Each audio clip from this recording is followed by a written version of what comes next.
Hi, GynoCurious listeners. I'm your host, Dr. Amy Novat. We are here to discuss what it means to be a healer and to be healed. Please, if you have any questions or concerns about today's talk or any conversation that I might have on GynoCurious, please write me at comments@radiofreerhinecliff.org or GynoCurious@gmail.com, or call us at 845-307-7446. Please consider sharing the show with all your friends and family and give us 5 stars on whatever app you might be listening on. This just helps support Radio Free Rhinecliff and GynoCurious, and we'd appreciate your feedback. So today is part 2 of a conversation I'm having with Jennifer C. Jen has spoken to us in the past about her diagnosis of ulcerative colitis and chronic inflammatory response syndrome, or CIRS. And she's here today to kind of further our understanding of her journey and what she has learned about irritable bowel disease. So a reminder, please, Jen is not a medical clinician, but she is an extremely educated patient who has learned a great deal about her chronic condition from her own journey, but also from others. So she has so much to share. Welcome, Jen. It's so nice to be back. It's so good to have you. I did something right the first time, right? You got an A++. You know, they're just visitors here in the studio who the conversation is just easy. It is natural. It is exciting. I learn something from it, and I know that our listeners learn, and that's what we're here to do, right? So thank you for sharing your experience, your knowledge, your willingness to be transparent about a disease that, as you put it, you know, is not always, how shall I say it, sometimes involves talking about poop and other bodily functions that some folks don't really want to express on the air. So thanks again. You're welcome. I'm so happy to be here. Thank you. So just in case someone has not been able to hear the previous episode, can you just tell us, you know, briefly, if you will, what happened in the events of 2021 that brought you to all of this knowledge and awareness? In 2021, I was in a life-threatening ulcerative colitis flare. I stopped eating. I stopped drinking. I was bedbound. I was housebound for weeks. I finally was able to get out of bed and go to a gastroenterologist and figure out that I have ulcerative colitis. And within these now 3 years, I've been on this journey of healing myself. Yeah. So I want to remind you, as we pursue this conversation this morning, that Jen has an actual podcast called Ulcerative Colitis, an autoimmune healing journey. And on this podcast, Jen will further discuss her experience with this disease and all that she has learned, both on her own, but also from experts whom she's met along the way. And she's created this forum so that others, all of you out there who might have IBD, can hear from her, but also share your journeys with her. So Jen, can you just remind listeners how they tap into that? Yeah, so anywhere you listen to a podcast, you just look for, again, it's the neon green, me in a bikini. It's called Ulcerative Colitis, Autoimmune Healing Journey. It's the #1 IBD, that's inflammatory bowel disease podcast on Apple and Spotify. Great. Which is, you know, speaking to how you're serving the community. So I have to ask you, why a bikini? I've been wondering this. I look at your picture and I think, oh yeah, she's gorgeous. Why not? But how did that come to be? I was doing this photo shoot with a photographer, and there was one where I was in a bikini, and I thought, why not? And at the end of each episode, I say, I hope you have a green heart day. And that's our code for, I hope you have a really good poo today. So I wanted to have the bikini so I could put a little green heart in the area of the gut and the colon on the podcast cover. So that's why I did it. Oh, that is so funny. So as I was looking at your photo today in preparation of our conversation and you there in a bikini, I was like, oh, she's such a celebrity. And we live in a celebrity culture right now. And so I think once you had mentioned to me that there was some very famous person who had IBD. And, you know, without breaking any HIPAA laws, I'm assuming this is a announced public knowledge fact, whatever. I got to ask, who is this famous person? Well, he's no longer alive. Okay. And he was assassinated So it may have been John F. Kennedy, who was our former president. And what happened was, going through his journals, health experts first thought he had IBS, and then they thought he had Crohn's. And now the latest discovery is they think, putting all the clues together, he actually had ulcerative colitis. So he is the most famous person. Wow. Yeah. And think about, during that time, nobody was really talking about diet and microbiomes, and probably everything was, for him particularly, was, oh, the man's just so stressed, he's so stressed, and that's why he's got this problem. Which brings me to, stress and how that affects our gut. Because I don't know about you, I'm assuming all of us humans respond to stress in the gut. I think most of us can talk about, we're about to interview for a job, and all of a sudden we got very runny stools, or we've been traveling and all of a sudden we haven't pooped in days. And it's the stressor of airplanes and travel and where am I going and new foods and new water, etc. So I was thinking about stress, but I was also thinking about the other kind of possible etiologies of irritable bowel disease. And one of the ones that I was thinking about, and we can come back to stress because we did speak about it the first time around, but is about family. Because so many of the disease processes that we see, particularly in the gynecological world now, we're beginning to see as genetic. And I wonder, can you speak about that? Have you thought about that, read about that? Is that pertain to you, to your listeners? How would you respond to that? Yeah, we talk a lot about ulcerative colitis and genetics, and some cultures are predisposed to that. I'm from Middle Eastern culture, and they have a lot of problems with UC over there. My other part is indigenous South American, where they don't. So I know it came from my birth father.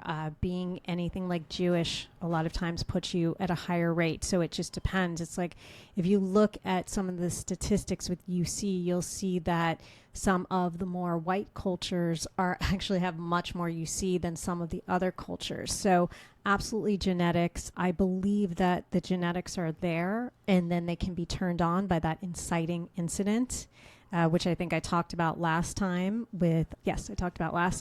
So why don't you just speak briefly about that, just in case? Okay. So I had a really bad flu in college, and it was just one of the worst sicknesses and illnesses of my life, to the point that, sorry guys, it's going to get graphic, but it was shooting out both ends. I was literally on the toilet and vomiting at the same time. My gut was never the same after that. And then I just talked about this recently, that I had a parasite called Giardia in my mid-20s, and I actually had it twice. And I think that was, I wouldn't call it inciting, but that was a second big incident, and I'm convinced that's what turned on the genetics. I think it was always there. I can tell you that my mother would take me as a young person from doctor to doctor because I was always saying I was tired. She could never figure it out. Why is she always tired? She runs track. She does this. She seems active. So I think it was always there, but it got turned on by these incidents. Yeah. We know this is very much a part of the genetic phenomenon, that there can be many, many, many people with the same genes, but these inciting events, these triggers, are what cause the, if you will, turning on of those genes and then the subsequent illness. Yeah. So, there's also another concern about chronic inflammatory disease that we touched on during our first discussion, and that's the issue of colon cancer. And, I don't know. In my office, I have learned, of course, this is obvious, that when you say something about cancer to someone, the mind, whomever I'm speaking to, just all they hear is cancer, the big C, and everything that follows in that conversation is just blah, blah, blah, blah, blah, because we go to that place in our brain of like, oh, I'm going to die, or oh, I'm really sick, or oh, there's this great risk. What do I do?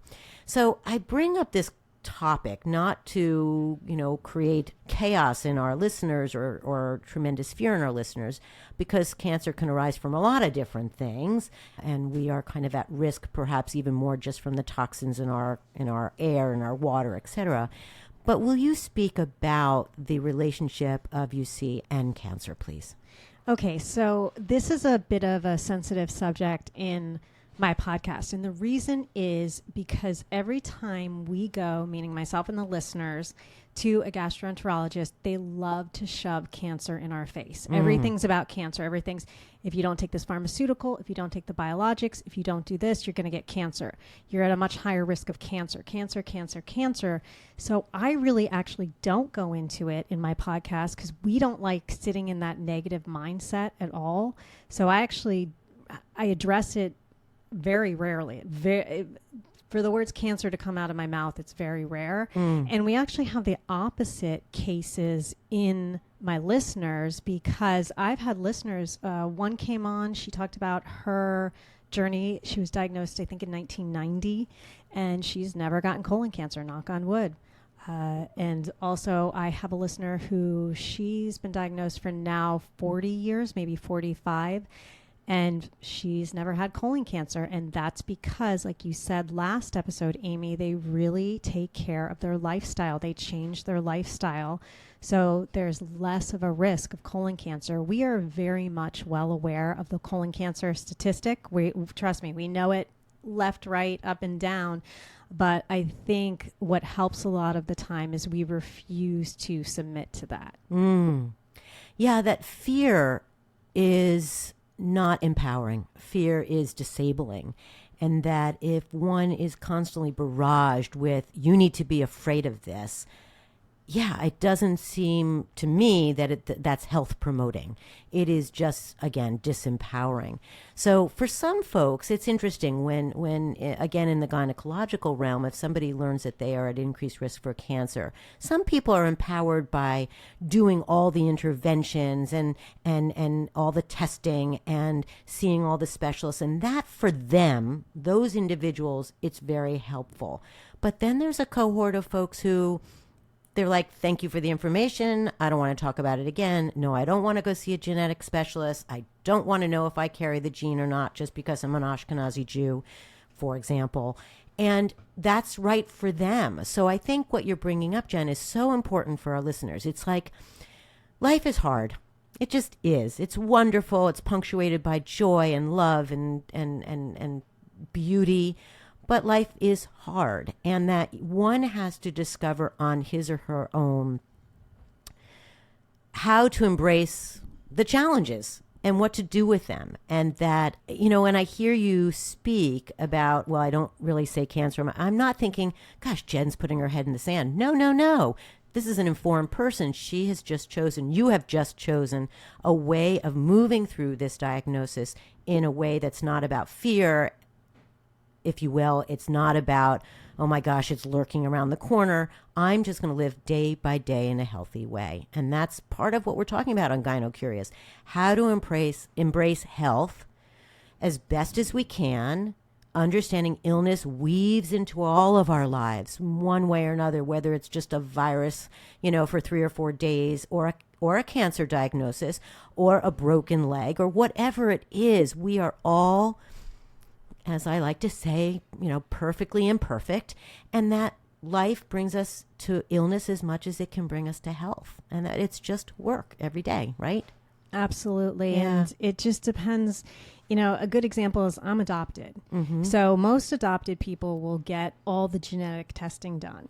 I've never had it. I have no interest. Yeah. Don't care. Yeah. Meanwhile, I know people who, my siblings adopted, and he's had every single genetic test done under the sun.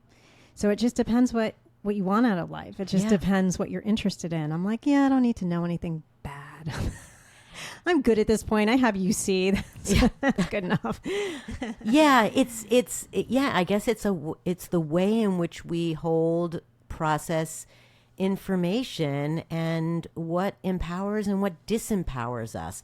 So I would venture to say, for most of us, there's no right or wrong way of doing this. It's just about being aware of what your own needs are, and where fear takes you, and where hope takes you, and where knowledge takes you. Exactly. Yeah. So you just mentioned treatments, biologics, And so there are both, allopathic, and just to remind folks, allopathic is the medicine that most of us know in this country. It's where you go to a doctor, they give you a medicine to treat the symptoms or the disease, and that's what most MDs and DOs are doing. And then there are more alternative or complementary approaches towards care. And we usually talk about homeopathy and naturopathy and herbal medicine and acupuncture under kind of that heading, if you will. So can we just start with kind of a conversation about the conventional treatments? Because I suspect you are very well aware of them. And we'll go from there, please. Yeah. So here's what happens. Usually if you get a UC diagnosis, you go to the gastroenterologist and they say to you, okay, we want to put you on a pharmaceutical. It's called a biologic, and it's also known as an immunosuppressant. And the most popular are Entyvio, Remicade, and now Rinvoq. Now, Entyvio and Remicade are infusions. So it's like, think about people who get vitamin infusions and they have to sit there and they put the needle, and it's the exact same thing with Entyvio and Remicade. The problem is, is Entyvio is really expensive, and we're going to get into that. Now, with immunosuppressants, what they're trying to do is they're trying to fight the inflammation in your body. And Entyvio is specifically made for the gut and the colon and all that. But Remicade is more all body, and Rinvoq, they use it for other things as well. So it's more all body inflammation. And the problem is that you have to think about your lifestyle. This is a big part of this. So let's take my lifestyle, right? So my lifestyle is I'm in my late 40s. I do not have children. I work from home. So I don't have to do a big commute. I don't have to run around with kids all the time and get food on the table and work a full-time job and be stressed and get up every day at 6 because my kids are jumping in my bed. It's not like that. So I'm able to not take the pharmaceuticals because I have a lot of control over my lifestyle. Whereas you may get a woman my exact same age and she is married, she has 2 to 3 kids, she's bringing those kids to all those activities and she's doing the commute, and it doesn't matter if she doesn't feel well and she's going through a little bit of a flare at 6 a.m., those kids are going to be jumping in her bed. So that's a big thing to think about when you think about using something like the biologics is, what is your lifestyle like? Because it helps you get down your inflammation. Now, the thing that I personally didn't gravitate to with the biologics is you hear from a lot of the listeners and studies out there that what happens is they work for a while and then they stop working because remember, it's immunosuppressant. So it starts to suppress your immune system, exactly what it says. So in the beginning, it's great, right? So in the beginning, I have a lot of listeners report a lot of great things. Then I start to hear, I wish I had a UC flare instead of being on these infusions. And the problem with the infusions too is they last 3 months. So if you put something in your body for 3 months, good luck trying to get it out of your body. So that's what also scared me. Another thing about the biologics is the cost. So here's what happens. For Entyvio, it's not really covered by insurance. It's a specialty drug. Remicade is covered more by insurance. So a lot of times the listeners will be on Remicade instead of Entyvio. If they are on Entyvio, a lot of times they've qualified for that low income echelon, so they can go on. I don't. So how much it would cost for me is they do these infusions at week 0, week 2, week 4, and week 6 to start out. So you're getting 4 infusions. And it cost $20,000 out of pocket. Oh, my goodness. I went to my insurance company and asked, and I had that number. So it's absolute insanity. So that's something you have to figure out too. It's not only the lifestyle. Do you want to put $20,000 towards something that may work, may not work? Now, at the same time, I do have listeners who swear by the biologics. They've been on them for years, or they go on them once in a while and they say, I cannot do this disease without them. And I respect that. And the problem is there's a lot of unfortunate mindset where they feel that they're failing or they feel guilt because they've done everything naturally, holistically. And people write to me and say, I can't believe it. Unfortunately, I'm so embarrassed. I have to go on a pharmaceutical. I'm like, it's okay. What are you going to Absolutely. do? And Absolutely. I've said on my podcast, I said, listen, last year, 2023, I had 2 eye surgeries. I had lasers done additional, and I had to be put on antibiotic drops. And I did not say to the eye surgeon, I'm not doing this. I'm like, no, I think I'm doing this. So Right, I've right. had a lot of antibiotics in my eyes in 2023. And sometimes you have to do that. So it's a big decision you have to make. Do you want to do this holistically? Do you want to do this just Western medicine? Do you want to do a combination? So what you're pointing out is a number of things that I just want to reiterate. So these biologics are medicines that are attempting to reduce inflammation. And that's what UC is. It's an inflammatory state. The trouble is it's given through an IV. It's given for a 3-month duration, and as you pointed out, Jen, once it's in, you can't get it out. And that is, there are IV medicines for gynecological issues that this comes up all as well. And I'll say to women, listen, if you have a side effect from this medicine, there is no antidote. You have to just kind of live through it. You have to just get through it.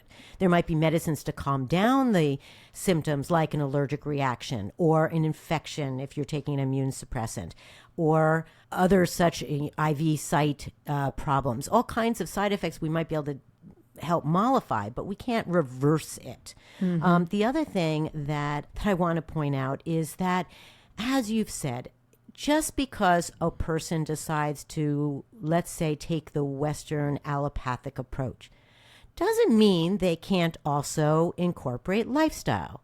Or, on the other hand, what if you decide you're going to use acupuncture and homeopathy to treat your UC, and you're doing that for a while and it's working, but then it's not, and you really need to take a biologic because, oh my gosh, I'm about to travel to, I don't know, Ohio to see my family for 5 weeks, and I've got the kids, and I'm making the drive because I can't afford, life happens. So again, whether we're talking about UC, whether we're talking about dysfunctional uterine bleeding, whether we're talking about some kind of mental illness, all we can do is day by day, and that our needs change. So thank you for pointing that out, Jen.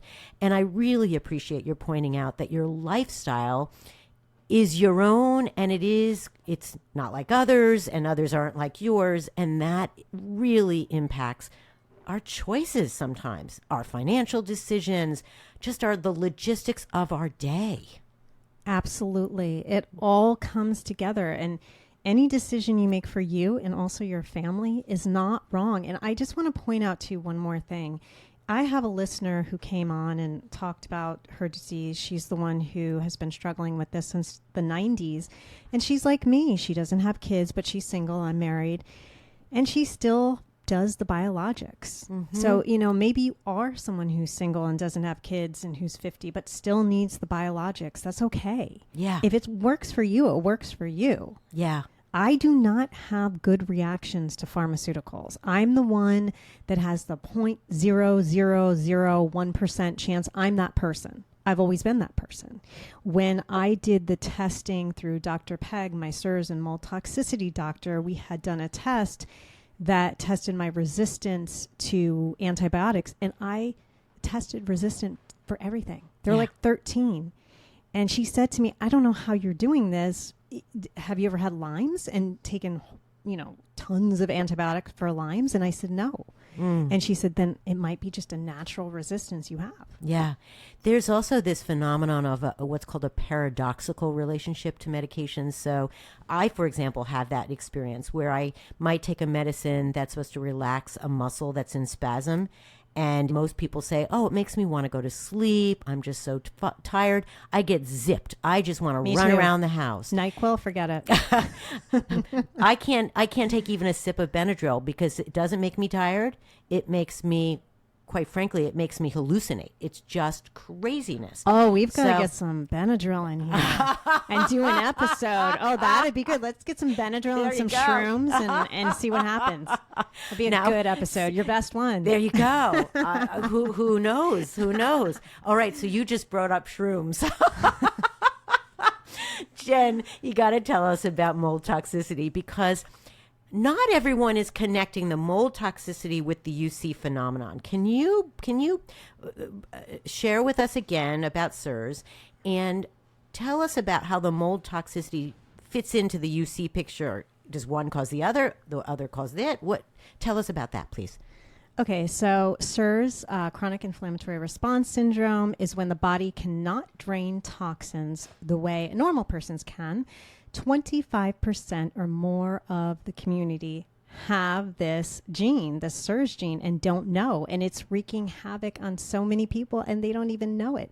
But the thing is, with SIRS, you have to find your root cause. Mine is mold toxicity. Someone else could be biotoxin illness, where they ate a piece of bad sushi, or they went and they swam in a lake and got a parasite. So maybe it's parasites. I just went through this series of the 10 root causes of UC. So I went all down them. It could be parasite, heavy metal toxicity. It could be any one of these 10 things. And that's your job, is to figure this out, because when you don't figure this out, that's when people just spin their wheels and they're in circles and they don't know how to do it. So with the mold toxicity, I found out from all the testing at my mold doctor. I don't know if she wants to be called that. Let me fix that. At my SIRS doctor, Dr. Margaret DiTullio. She's from Regenix Healing. She's located up in New Hampshire. You can work with her virtually. I think you asked last time. You can, and if you visit her, she lives right next to America's Stonehenge. So that was kind of cool. So I got to do that as well. But I work with her virtually, and she did all the tests on me, and we found out my SIRS is from mold toxicity, because I was exposed constantly as a child in my childhood home. And we're working on getting that out of my body through protocol, which we discussed last time, binders, nasal sprays, all sorts of things to get this all out of my body. Now, the interesting part is, she said to me, I'm almost 99% sure that your UC came from mold toxicity, because if you look up mold toxicity symptoms, UC's in there. But she said there is that 1% chance that you do have both. You could have mold toxicity and you could have UC. And one's not connected to the other. She said there is that small chance. She said, I don't think in your case that's the chance, because you're getting so much better. Right. She said I think the mold toxicity caused the UC. So that's where they can be linked. And that's why it's so important to find your root cause. Yeah, because both states, if one has mold toxicity, and please correct me if I'm wrong, that creates a state of inflammation. Correct. Right. So it's not always inflammation in the gut. As Jen has pointed out, we can be inflamed in many parts of our body, all parts of our body for that matter, and literally from head to toe. And so one person with mold toxicity, subsequent inflammation as a result of that exposure isn't necessarily going to manifest it in the gut. Exactly. Got it. It could not be in the gut. And something I meant to mention last episode, I'm so glad you brought up, because it makes me so happy.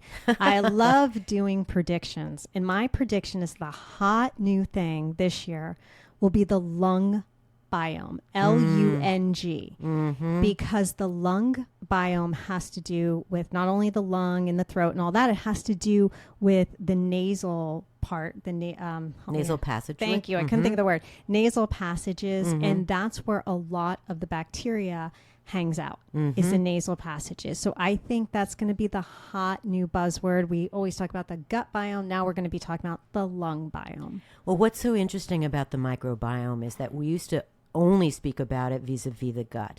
We know there's a microbiome in placentas. We know there's a microbiome in literally every organ in the body, even in the brain, which we thought was a sterile place. It is not. And that in the absence of those organisms in all these places, we would not function.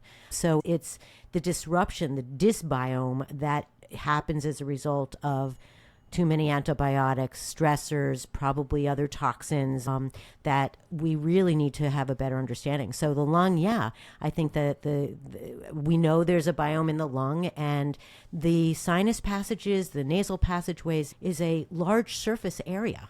So it makes sense that it's something that we really need to understand. Absolutely. Yeah. So, what we're kind of talking about is the phenomenon of autoimmune phenomenon.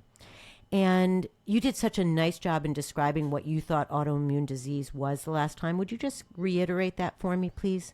And this is not the scientific definition. No, this is yours. I totally get it. Basically, how I think of it is the old way of thinking of it is the body attacks itself. I do not believe in it. I think it is inflammation in the body that lands in a certain place. So if it lands in your thyroid, it's Hashimoto's. If it lands in your nervous system, it's MS. If it lands in your colon, it could be UC or Crohn's. So that's the way I look at it. Yeah. And, when you read about the science of autoimmune disorders, the current thinking is that we don't know what the pathogenesis of it is, what causes it. In your situation, we believe it may be this mold toxicity. But what's interesting also is that folks who have autoimmune diseases, that about 25% of patients will have a tendency to develop additional autoimmune disorders. So if one has UC, for example, there may be an increased risk of getting other kinds of autoimmune phenomenon, which just brings me back to how important it is and how remarkable it is, the work you're doing, Jen, because I think you're not only treating your UC and your mold toxicity, but you are also actively, I think, preventing the phenomenon of it occurring elsewhere. Thank you for bringing that up, because that is something that people have to understand, and it sucks, you guys, is a lot of times when you get one autoimmune, if it's not being addressed properly, you're now going to develop one more, you're going to develop two more. I have a friend who has three, and no comment to her. I'm just saying I don't think she's found her root cause yet. And that's what the danger is. And that's why sometimes you do need the biologics. Yeah. It's, as we talk about this, I appreciate the frustration, the inability to discover what the trigger is, and the work that goes into that exploration. So again, I just want to, with a sympathetic voice, say to all of you out there, this is not an easy journey. This is, Jen, I know, has spent a lot of time, a lot of effort, money towards figuring this stuff out. So I would, and bear with me, correct me if I'm wrong, Jen, I think both of us would say to anyone listening to this, it's step by step. There's trials and failures and knowledge and lack thereof, and that it's a constant kind of movement to figure this stuff out. Constantly. You have to constantly be researching. I tell my listeners all the time, do not take my word for it. Do not take anyone's word for it. Just research as much as you can. Do what resonates for you. And that's the best you can do. And if you're doing that, you're doing actually a great job. And I'd like to discuss just really quick money, because I had talked about how expensive Entyvio was and all of that. And I cannot stand, it's one of my pet peeves in life, is when you hear on these podcasts, oh, I spent thousands on this treatment. I spent thousands on this protocol. How much? Because you're not giving me anything. So what I said to my listeners is I said, I'm going to mark down every penny I spend on my mold toxicity and SIRS protocol, which I did. And I've been marking it down since June 9th, 2023 until today when you're listening. And so far I've spent almost $3,000. Yeah. So I just want people to know that. So how many months is that? 10, 8? I'm so bad at math, something like that. And that's how much I spent. And I always tell my listeners too, is, I understand there's low income and I respect that. And I say, okay, go on to, survivingmold.com and do a $15 mold test if you can afford that. I do understand the low income and you have to try to find programs that will work with you. But if you're like me, where you're in the middle, you're just middle class, you have some decisions to make. And that is, do you want to go to the Bahamas this year? Do you want that nice handbag, or do you want to be healthy? And I'm very honest about that. And I have not been on vacation, like a proper vacation, in probably 3 years, because I'm choosing my health first. Thank you. Thank you. Not an easy decision. And again, particularly if you don't know if it's going to work. It's one thing if you say, I'm going to spend $3,000 on something I know absolutely will take care of my symptoms. That's, I think, an easy decision. I mean, so to speak. Versus, I haven't had a vacation in 3 years and I want to, relax and drink a margarita or whatever it is.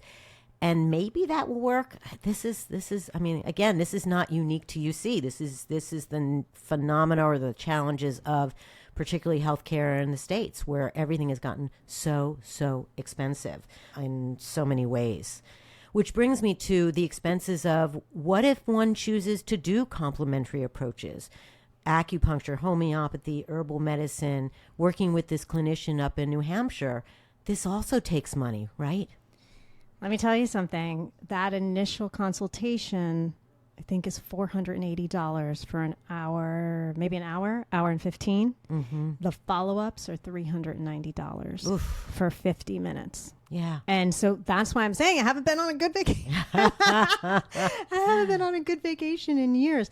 I'm someone, I don't know if lucky's the right word, but I guess it worked out in a very serendipitous way, is the career I had before this. I traveled all the time. I traveled throughout the world on private jets, so I'm okay because I've done a lot of traveling. I've lived in 3 different countries, so I'm okay. But I can also understand if you're someone who loves to travel and you cannot stay homebound for 3 years or whatever. I have gone on little vacations where I drive, but but you know what I mean. Yeah, so it's a lot. So you have to, it's all about making the right decisions, right? Yeah. Well, which brings me to diets, because so much of, I know when I go on a trip and I have a very healthy gut, at least today I do. That's great. But I still think about what I'm going to eat. And, particularly if I'm traveling someplace where fresh food is not all that available, or it's very meat heavy and I don't eat meat, or there's just so many delicious sweets and I'm tempted. Diet is a part of how you've maintained your health or regained your health. So can we talk about diet, since we just talked about travel, and travel brings us to new ways of eating, and that can be challenging too. Let's just say you could go on a trip. Part of what we're talking about is how would you maintain the diet that you know has worked for you. So let's back up and just talk about kind of what you've done, understanding out there that this is not for everybody. This is not the diet that necessarily worked for you, but this has worked for Jen. Yeah, I just want to say, as I'm saying this, they're cooking something here that smells so good. It's like a blueberry pie or something. I don't know what it is, but I'm like, oh my God, this comes at this time. Just to remind everyone, we're sitting in the back of the Epicurean, which I would just love to shout out. Thank you to. And it's this deliciously wonderful local store that I have just been informed are making chocolate chip cookies, which is my all-time favorite. That's my thing. That's what I live and die for. Oh my gosh. They're torturing us, Jen. Of course, they knew I was coming in today. There you go. Anyway, about the UC diet, I do want to say something quickly about going on trips, and I can address that because that's actually a really very good thing you brought up. And I think part of me, I'm a little bit of, can I swear on this podcast? Of course you can. Okay, I'm a little bit of bullshit. And I'll tell you why I'm a little bit of bullshit, okay? Like, I'm going to be honest here. Is part of me says I don't travel because the money, and it is, but then part of me, I have a fear. There's a fear that I think like I might have to have a session with a therapist to say, okay, I can get on a commercial airplane and not freak out. I can do certain things and not freak out. I can go, I have a friend who I think is moving to Holland, and I have to build up to that. So you're talking about the fear that the travel will trigger. Exactly. Put me into a flare because I won't be able to eat the right things. Yeah. So when I do travel, I eat at high-end places. That's what I have to do. And I don't eat a lot. So, during the day, I'll maybe have a smoothie or something if I can find a healthy place. I research all the restaurants before I go. Steakhouses are my friend, because they're cooking something on a grill, just some steak with butter, baked potato with butter. So that type of thing is my friend. I can eat salads. I'm very diligent about the dressings and things like that. So it is something where you do have to be very diligent and you have to do a lot of research. You can't just be like, you know what? I'm going to go to, I don't even know. Oh, okay. Perfect example. When my husband and I would take this road trip to go to Iowa, before I knew anything, let me tell you something. There's not many healthy options between here and Iowa And trust me, when you get in, I'm not going to say the state, but there's one long state you have to pass through, and there's nothing. There really, it's nothing. So I stopped going. Yeah. Because it's stressful for him, it's stressful for me, so I just stopped going. And that's another thing quickly to address with events. Now, if you're the bridesmaid in someone's wedding, then you're going to have to figure out how to get around that food-wise. And if it's 5 days, you're going to have to figure out how to get around that food-wise. And that's something you're going to have to mentally prepare for. Maybe talk to a mental health professional, maybe enlist a health coach, which if you need to know any of them, I can give you some names where they can help you prepare for that. Me, how I address things, I just don't go. Yeah. And luckily, I'm not that popular. So people don't invite me many places. So it works out just perfectly. I had an event not long ago where afterwards they all decided to eat at the Indian restaurant. Well, I know for a fact, because I talked to the manager a year ago, that this Indian restaurant uses industrial seed oils. Usually you think Indian restaurants would cook with something like ghee or butter. They don't. They cook with, they brought out the huge jar of industrial seed oil they use. And I can't eat anything. And the manager said to me, yeah, we have 2 dishes. I think we have onions and this one crispy cracker thing that we don't use oil in. Everything else, they're rice. So I chose not to go, because why am I going to sit there for 2 hours while everyone gets to enjoy the food and I don't? Yeah. So I don't. So there's a lot of just bailing out of things. But then, if you're social, you have to think about that. But it's a lot of changing lifestyle. Do you want to be the person that has to go to happy hour? Do you want to be the person chugging down shots? If you were that person, maybe that's something you need to explore. Yeah. Because it's not going to work for you, kids. Yeah. So often illness does this to us, right? I mean, when one thinks about, I don't know, an example might be just arthritis, for example, and how arthritis might change the way in which one is active, or migraines. And let's just say somebody says migraines for me are triggered by, I don't know, foods or lights, shimmering lights, and I can't go to a movie anymore because there's always kind of these, I can't control that. You have to figure this stuff out and then make decisions. Am I going to have a migraine after the movie that my friends want to go to, or do I say I can't go? You can't go. And it's one of these things. So may I talk about diet? Oh, please tell us about what you're... Yeah, exactly. Awesome. So I'm excited about this because I really wanted to get into this last episode, but we were so crammed for time because we talked about so much, which is awesome, that I'm like, okay, now I get a chance to come back and talk about it. All right. So I'm really into this. The first thing you have to know when you go on this new wonderful adventure you're just going to love of the UC diet is that you will never be perfect on your diet. Accept it now. Amen. If you can accept that now, you are light years ahead of where I was. I would just be so down. If I ate something off my diet, I would be so depressed. I'd blame myself. There was guilt. There was everything. Now I just look at it like, what are you going to do? I'm a human. And Amy, you said something so great in the last episode where you said, food is so seductive. We live in the U.S. where we get some of the best food ever from all over the world. I have lived in a country where the food was awful. So living in the U.S. is a gem for food. And we are inundated with images all the time. Oh, you just got dumped? Go out and get a pint of ice cream. You got promoted at work. Let's all go out to happy hour and get wasted and get... What do the normies eat? Chicken wings, chicken sliders. I don't know what the fuck the normies eat. But, things like that. Let's go out and get all this stuff. But unfortunately, if you want to keep to this UC diet, you really can't do that. So I'll tell you, January, I had a very stressful 2 weeks in January, which was last month. And I went off my diet a little bit and I paid for it because I got leaky gut symptoms. I knew what to do with them and I was able to get back on track in a couple weeks. But the whole point is you will never be perfect. Accept that. None of us are. It's not what this life is about. And if people are, they're lying. or their definition of perfect is not what perhaps you and I might say is perfect. Exactly. Yeah. The next thing is know that it will probably take you at least 1.5 to 2 years to nail down this diet. That is what I found.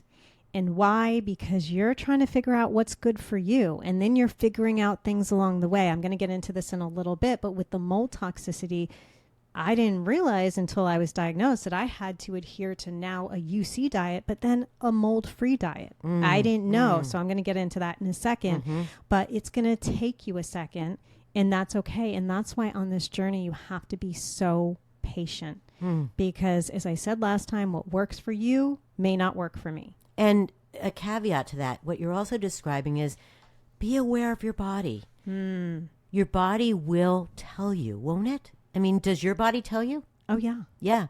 And if you ignore it, oh, it's not that bad, or it's just this or it's that, instead of saying, oh, I know exactly what that is, and I'm going to stop eating the ice cream because that seems to be the trigger. So unless you're willing to really listen to your body, diet is not, well, none of these lifestyle approaches are going to work for you. Got to be willing to look at it.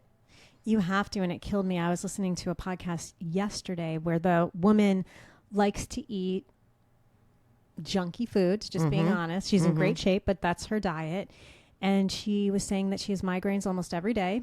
She takes massive migraine medicine. And I'm sitting here like, in the mic going, please stop doing that. Please start changing your diet. Right. And, that's just how it is. Your body tells you, right? So number 3, you're going to love this one, Amy. This one's a good one. This tells you my failings as a human. Okay. If you love to cook, you are light years ahead of me. I do not like to cook. In fact, I don't know if I told you this. I went to a fancy hypnotherapist years ago in Westchester County, New York. I don't know his name now, but he sat down and helped me with a few things. And one of them was I asked him to hypnotize me to like to cook. And he said to me, that's a new one on me. That's a new one. And he said to me, do you like to cook? And I said, no. He's like, do you have any interest in it? I said, no. He's like, I really can't help you. He's like, well, try, but I really can't. I don't think it's going to do much. And it didn't. It didn't do anything. So that's how much I don't like to cook. So I just wanted to get that out there. I tell my husband all the time, if you've come home to a 3-course meal and I've cooked it, I'm either dying or I've cheated on you. Either one. So like something's happened. Because, So those of you out there, which I'm sure there are many of you who love to cook, who love to experiment with ingredients, you are going to do so much better than me. And you are light years ahead of me. And that's something to be so excited about, because if you love to explore food, this is actually going to be fun for you. I have a couple listeners who are great chefs, and I mean, not professional, but they just do it in their, help me here, their modest home in the middle of suburbia. Yep. Exactly. Yeah, exactly. And you should see the food they have on Instagram. It looks amazing. And the whole family loves it and everything. So if you like to do that, then just know you're going to be fine. Great. Number 4. Oh, this is funny. Your taste will change. I did not believe in this. I know this isn't revolutionary. Everyone's heard of it. Is you start to eat healthier and your taste will change. I didn't believe it. It actually happened to me. A couple years into the diet, I decided to go to, it was somewhere I was invited to, let's say an Applebee's or something. And I decided to just taste a little bit of their chicken fingers and a little bit of their fries. It was disgusting to me. Sorry, no offense, Applebee's. But it was because I'm used to such high-end, organic, fresh, non-toxic food that my body just doesn't know what to do with it now. I used to love to eat Haagen-Dazs ice cream because it's very good ingredients. It's very non-GMO, the whole thing. And for some reason, now it just doesn't taste right to me. So just know that when people say your taste will change, they will change. Yeah. And it becomes easier because I have sometimes if you're baking chocolate chip cookies, but I know. but normally I don't want that junk food. I don't look at Taco Bell and like, oh my God, I'm missing Taco Bell. I don't feel that way anymore. Yeah. As I've pointed out to folks before, sugar is a drug. And the more sugar you have, the more your body craves it and wants it. And so when you, for example, start eating less sugar or no sugar, that when you dip into it episodically, one, you might find that, I need a bite of that chocolate chip cookie, but I don't need the whole cookie and I'm good. Or you might find that even one bite is just distasteful, which is going to shock you. Yeah. Yeah, and that's what happened to me. So we are on number 5. Okay. This is where people who do take the biologics sometimes can eat more because the biologics, if they're working correctly, are fighting that inflammation in the gut and colon. And this is why the decision besides the lifestyle comes into play. And I had a listener who was young and got married and had her wedding and wanted to eat what she wanted to eat at her wedding. And I saw her on Instagram, her lovely honeymoon in Mexico, where she was having the spicy margarita. God bless. If she was okay and she can do that, that's amazing. Right. But so just know that if that's something that you are someone that you don't think can really go hardcore on diet, you have to speak about that with your physician, because that's something to know. Now, the next one is exciting because it has to do with everything gynecological. So, and I thought about this last night. I said, wait, there's some GYN advantages to this. And Amy, you're going to need to help me with a couple things here. But when a patient comes into the office and they're of perimenopause age, you guys ask certain questions. It's like, do you have hot flashes? And what else do you guys ask? Well, first we ask about her periods. Are you still having menstrual cycles on a monthly basis? If you are not, are there any changes going on? And, oh, by the way, is your sleep being impacted? Are you having night sweats or hot flushes? Are you finding your mood not the mood you're typically aware of? Are there things going on in the bedroom and sex that feel different, for example? Yeah. I mean, in my case, I'm always a bitch. But other than that, I am doing really well because I don't put the toxins in my body. So when you or your protege go through this list with me, I'm like, no. In fact, this year, actually last year, your protege had said to me, she was going down the list and she's like, how do you not have any of these things? You're 46 years old. How everyone who comes in here is complaining of hot flashes and this and that. And I said, I don't drink alcohol. I hardly eat sugar. I don't eat any toxins. I'm going through the whole thing with her. And she's like, oh, okay, I get it now. And she got it, which was amazing that she got it as well. But if you guys are struggling from any of that, you may want to consider your diet, because it's helped me considerably. Before that, when I was sick and I was eating not horrible diet, but I wasn't eating the diet I should have been eating, I was starting to skip periods. I remember that. I remember sorry if this is graphic, but my period blood was really strangely dark, which is usually not. I was much moodier. I was having much more bloating, things like that. I mean, I don't even remember what bloating is. Like I was like, wait, bloating. You're lucky. Bloating. I mean, I have a little bit during my period, but nothing like it used to be. Right. So you may want to consider that, because there's some great advantages gynecologically to eating this way and to having this lifestyle. So that makes me excited. And I'm always, excited to tell people that, I'm a healthy, or I hope I'm a healthy 46-year-old woman who still has her period, and I get it every month. I get it every 28 days. And when I get it, I feel fine. I do have a couple PMS symptoms, but nothing insane.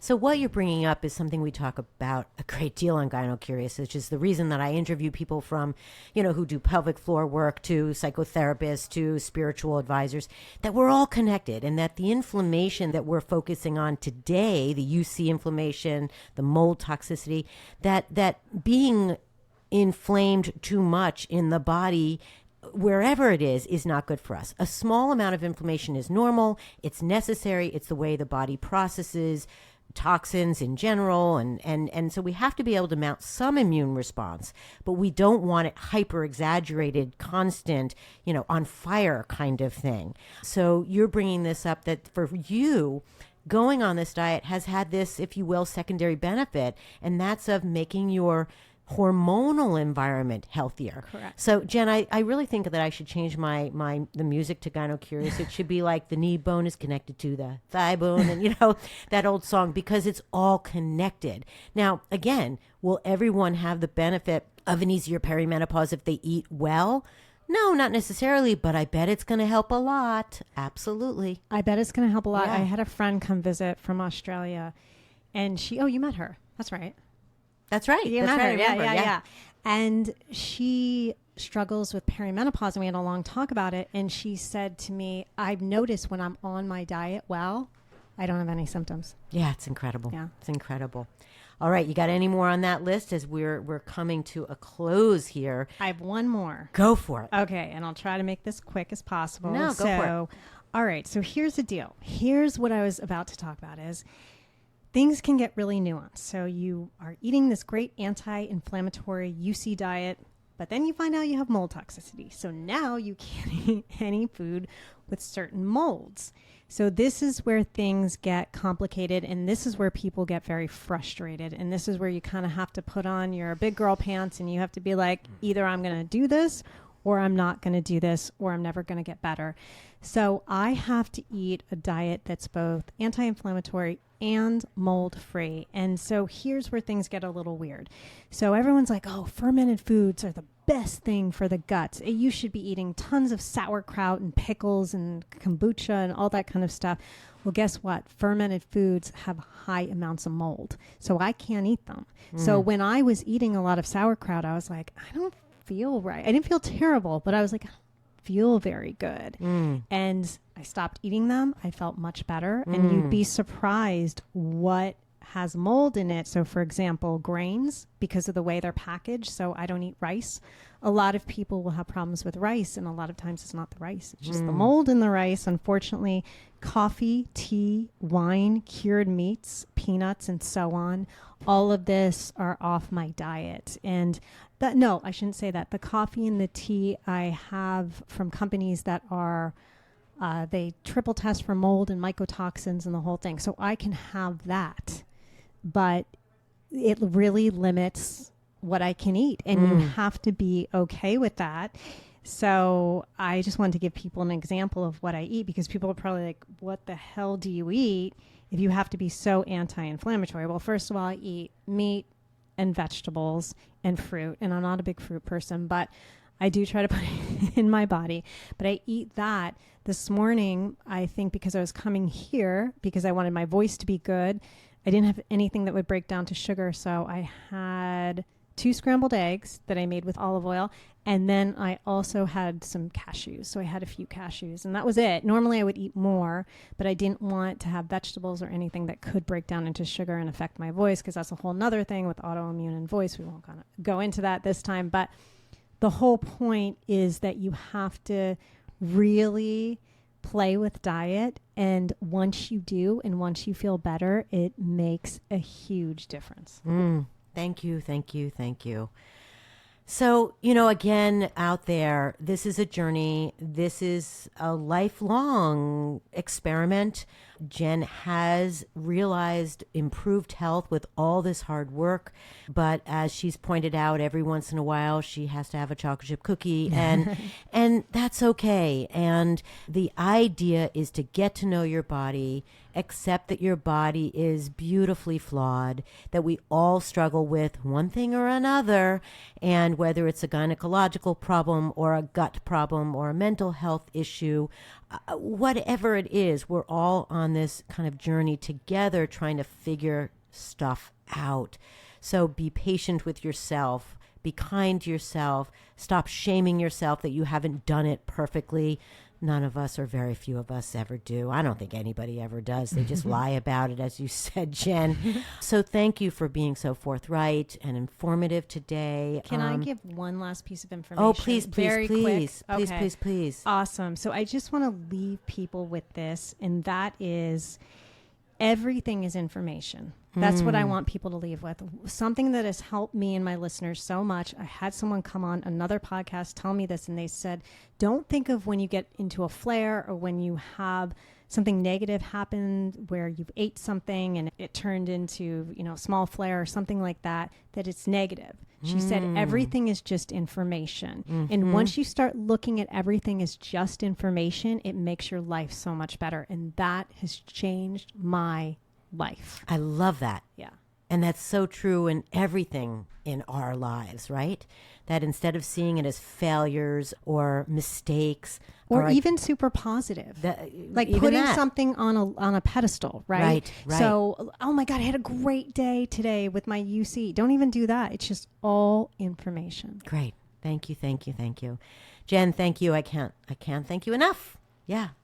And I just want to say where to find me really quick. You can find me at Ulcerative Colitis Autoimmune Healing Journey, anywhere you listen to podcasts. And also check me out on the Rhinebeck Scoop, which is a radio show right here on Radio Free Rhinecliff.